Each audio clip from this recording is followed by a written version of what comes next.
Now, I'm not sure if you've heard or not, but the changes to buyer's agency got pushed back about a month. And if you're not familiar with what I'm talking about, I've got a link to another video that we've done that talks all about my kind of hot take, if you will, on what's going on with the buyer's agency. So I'm not going to go too much into detail as far as what's going on in this video.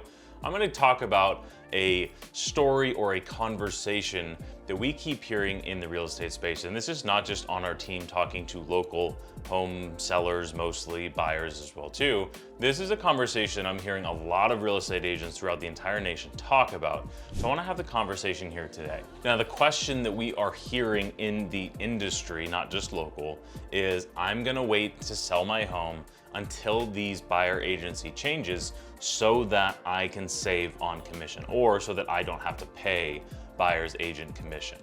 Now, if you're anything like me, you don't like spending any more money than you have to spend. And I run a business and I save expenses anywhere that I can. If I can find a vendor that does the same thing better for cheaper, of course I'm gonna make that switch. Now, so coming from the lens of a business decision, and when you're selling your home, if it's of $500,000, million, or multiple millions of dollars, it's a huge decision as far as what you're gonna do.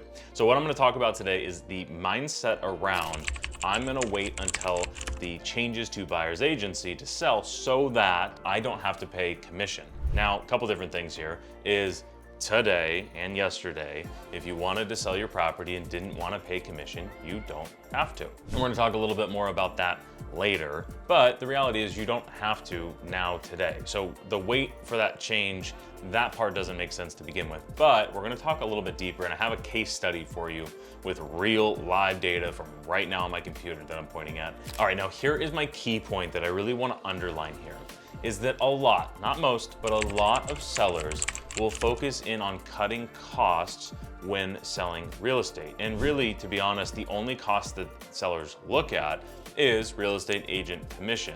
I think it's probably just because it's the easiest cost to look at, and frankly, it's a lot of money, and that's understandable to want to cut cost on something that is expensive. And again, I'm a business owner.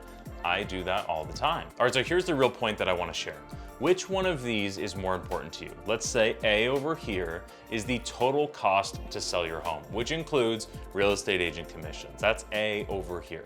Or B over here is the total amount of money that you actually net proceeds from the sale, meaning at the end of the sale of the property, that's the check or the wire transfer that you get in your bank account. Which one is more important? Now, I think if we're all in agreement, and if you're anything like me, this number is way more important than the total number of fees. And I can tell you again, from a business owner perspective, is if I go with a vendor that delivers 10 times the results and he's a little bit more expensive or even a lot more expensive, I'm gonna be happy to pay that fee because I'm gonna probably end up having a better return on that investment anyway. Now, if it's the same charge for the same service, same outcome, and one is cheaper, that's a different story. And this is the point that I'm making, is I think a lot, not most, a lot of sellers will look at all real estate agents as delivering the same service. And in this case study, I'm not gonna go into an example of comparing real estate agents. I'm gonna give, frankly, just the alternative. And this is why some sellers choose to go the for sale by owner route, is they are hyper-focusing on the cost side. So again, this video is not talking about we're wonderful as real estate agents and this other type of real estate agent is not wonderful. I'm gonna just go to the polar opposites just to maybe make the point a little bit easier. So some sellers choose to save all of the commission by going for sale by owner, which is fantastic. And for the record, I have a friend that I'm meeting for dinner this week who sold his house to his neighbor, and he didn't have to pay any real estate agent commissions. He sold it for full market value. That was my only advice, is make sure if you're doing that, you do sell it for full market value. Most of the time when people do that, the seller ends up getting screwed and the buyer gets a really good deal, and all the savings and commission goes to the buyer. That's not a good deal for the seller.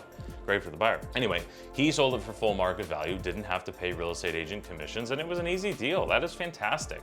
That just isn't common, right? You don't usually find the buyer off market with no marketing that is willing to pay the most money for the property. Now, could he have sold it for more on the market? Who knows, but we'll never know, right? So with for sale by owner, that was a huge win for him, even though he didn't list the property.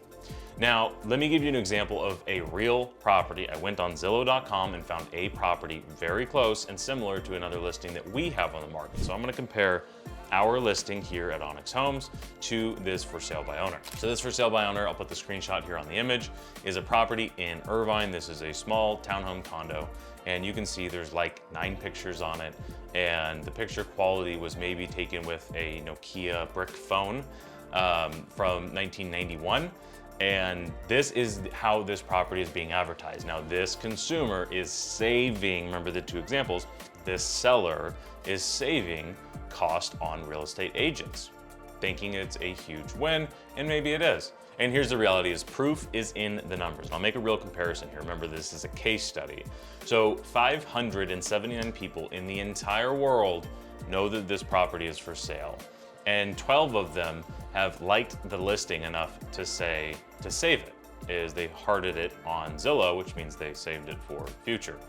And the reality is these numbers are concerning in comparison to what is normally to be expected for a property in an area that is super hot in a really aggressive price point market. And it's been on the market for a couple of weeks. Now let's take a look at the opposite examples. Let's take a look at a listing that we have here at Onyx Homes. This is a property in the Watermark Tower, and this is just a screenshot of the front page of Zillow of how we market properties. So you can see there's a ton more pictures. They're very, very professional photos. It's about as high quality as you could possibly get. And now I could go through the 200 different examples of why these 2 listings are different, but frankly, 1, I don't think I need to, and 2, I don't want to make this video any more boring than it needs to be. But let's look at the numbers here. So on Zillow, the stats on our listing versus the for sale by owner. I've been on the market for about the same amount of time. It's about the same price point, about the same area. And our listing on Zillow has way more than double the views, the saves and likes, everything than the other one does, that's great. Like, that's really good to see for our sellers getting double the exposure of this other listing. That's fantastic. Now, here's the reality is, we, as real estate agents, also syndicate, meaning we put this property on 2,000 other websites, meaning that this property is getting at least 2,000 times, well, maybe more like 4,000 times more visual exposure than the for sale by owner. So when we look at this guy's saving cost on real estate agents, because we're not cheap, and I understand that. He's saving costs, but the reality is he's saving more cost than he's going to lose out on selling the property. Because here's the math equation with real estate most of the time, is more eyeballs lead to more tours, lead to more offers, lead to more money for our sellers. If we're not getting any tours for the property, it's because we're either not getting any eyeballs, or the eyeballs that are seeing it are hating it, right? So let me give another example for this as well too, is when somebody shares a listing that looks beautiful online, you are going to share that to your friends and say, hey, look at this awesome house that I saw, or look at this beautiful house that I saw, or check this out, what do you think? Versus if somebody's going to send, and I can guarantee you this happens all the time with me as a real estate agent, I have friends all the time that send me the ugly duckling listing. And I'm saying this out of love. If you are the seller of this property, this is free advertising for you going out to our 12,000 people on our newsletter. So you're getting a lot more views on this than you are on Zillow. The reason that I say that is when somebody's sending a listing that looks like this, most of the time, the conversation is usually, I bet you can get a great deal on this house, or like, how much do you think we can offer on this one? Looking at getting a better deal versus a beautiful listing that is listed and marketed to the way that it's supposed to, looking as close to a model home as you can. That is not giving the perception that we're gonna get a screaming deal on this one. So those couple things in mind, the goal for this video is just to give you an example as far as the difference between saving on cost and netting the most money possible. What is the real goal here? And the reason I made this video is because a lot of sellers look at this way more than this, and I think the reality is this is what we all want, is to net the most out of the sale possible. Now, if that means paying a real estate agent a premium fee to make sure you sell your home for way more than that fee actually costs, that might be what it takes. Or if you're gonna go the other route and go with something that's discount, just make sure you are saving more than you might potentially be losing. And the reality is, in this business, it is impossible to know how much lower this for sale by owner house is gonna sell for versus if it were listed by a team like us. Now, not all real estate agents are the same by any stretch of the imagination. You can take 2 scrolls through Zillow and you can see a very well listed property. You can see a very poorly listed property. My point is, you as a consumer, make the right decision. And like I said earlier in the video, if you're not familiar with the changes that are going on with this NAR settlement, go ahead and click the link in this next video. I did a full hot take, if you will, on what my thoughts are on this settlement.